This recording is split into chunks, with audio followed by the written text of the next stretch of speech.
organizada. Se fulano não cantar, eu não dou glória. Se fulano não pregar, eu não vou na igreja. Se pastor não estiver na igreja, eu não vou cultuar hoje. Eu só vou se fulano estiver na igreja. Se fulano, é uma divisão. Os pregadores não se unem com os cantores não se unem com os pregadores. O grupo de mocidade não quer se unir com o grupo de senhora. O grupo de senhora não quer se unir com o grupo de mocidade. O grupo dos senhores, diga-se de passagem, não quer se unir também com todos os grupos. Há uma divisão muito grande hoje. Escute o que eu vou dizer. O número 3 é o número da intimidade. Diga intimidade. O número 13 é o número da intimidade. A Bíblia diz que Jesus, no capítulo 17 de Mateus, ele chama quantas pessoas? 3 pessoas: Tiago, João e Pedro. Tiago, João e Pedro é o número de quê? Da intimidade. Aí você vai ler a Bíblia dizendo: entra no teu quarto e ora a parte. E olha o quê? A parte. Por quê? Quarto é lugar de intimidade, meu filho. Quarto é lugar de intimidade, minha senhora. Quarto é lugar de a senhora ficar descabelada. Quarto é lugar de a senhora ficar amassada. Quarto é lugar de a senhora tirar todas as maquiagens. Quarto é lugar de ficar bagunçada mesmo. É lugar de intimidade. Entra no teu quarto, porque é lugar de intimidade.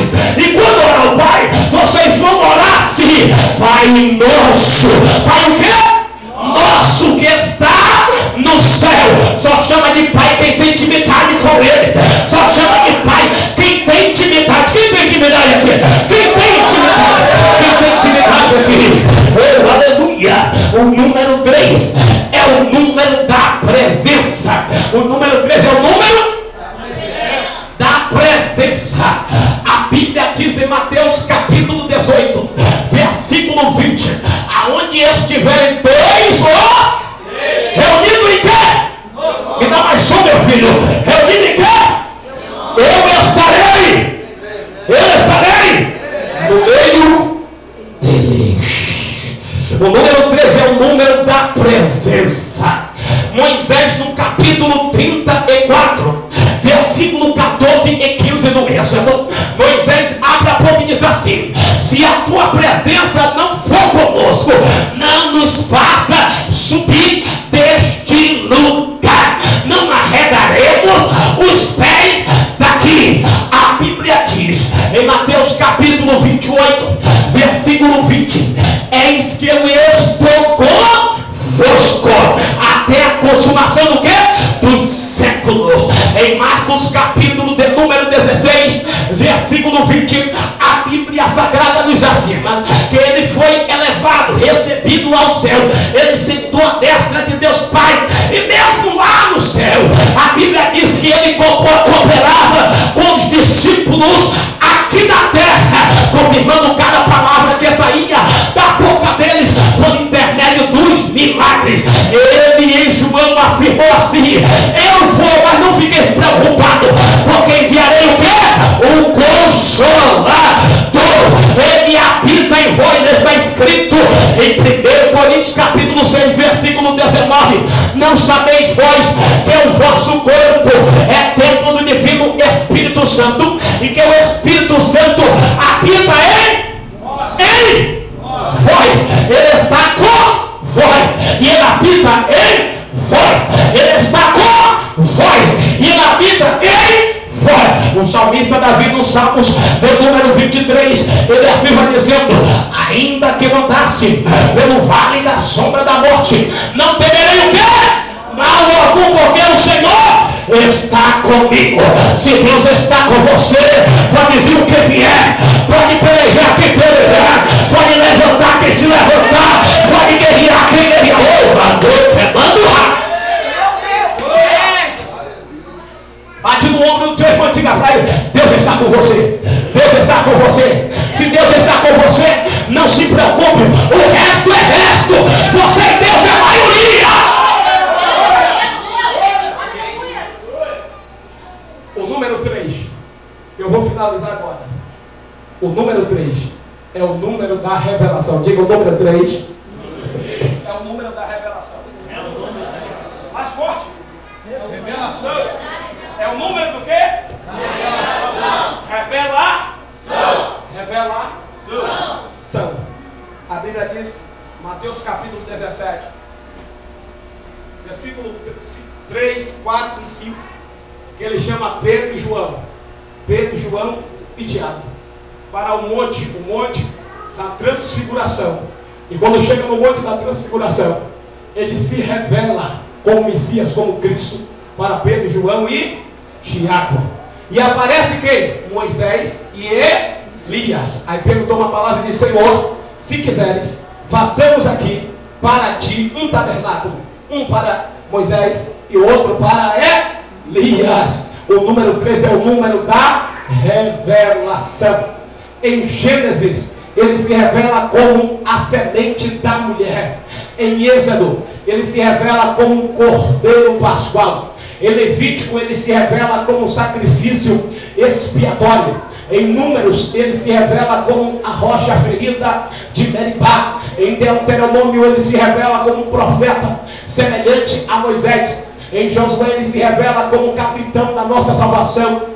Em Ruth, ele se revela como o parente divino. Em 1 e 2 Samuel, ele se revela como um profeta a quem confiamos.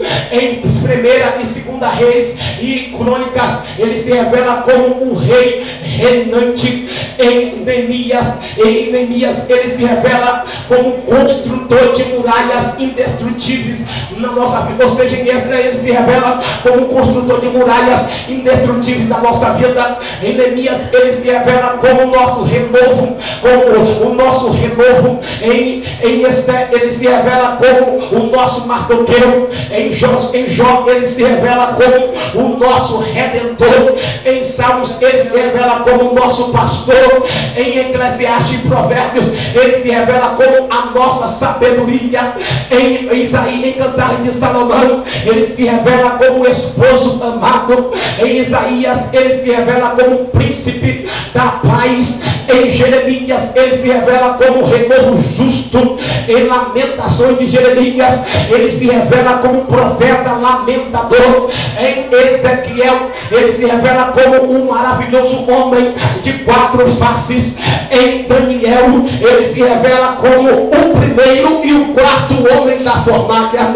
Em Oséias, ele se revela como o marido fiel. Em Amós, ele se revela como o carregador de nossos fardos. Em Obadias, ele se revela como poderoso para salvar. Em Jonas, ele se revela como um missionário estrangeiro. Em Miqueias, ele se revela como o mensageiro de 3 formosos. Em Naum, ele se revela como o vingador dos eleitos de Deus. Em Abacuque, ele se revela como o grande evangelista. Em Ageu, ele se revela como o nosso Salvador. Em Sofonias, ele se revela como aquele que vem com os seus milhares de santos. Em Zacarias, ele se revela como a fonte que purifica o pecado e a impureza. Em Mateus, ele se revela como Messias. Em Marcos, ele se revela como o realizador de maravilhas. Em Lucas, ele se revela como o Filho do Homem. Em João, ele se revela como o Filho de Deus. Em Atos dos Apóstolos, ele se revela como o Espírito Santo.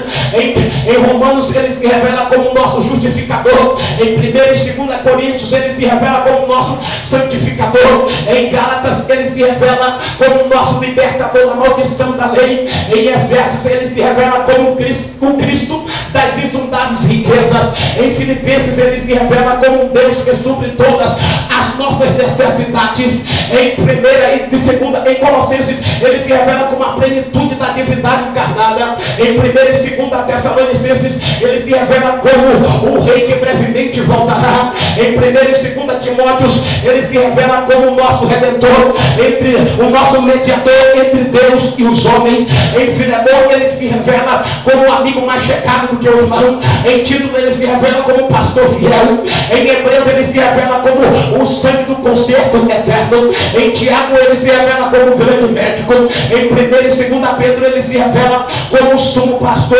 vindo com a coroa de glória. Em 1 e 2 João e 3 João ele se revela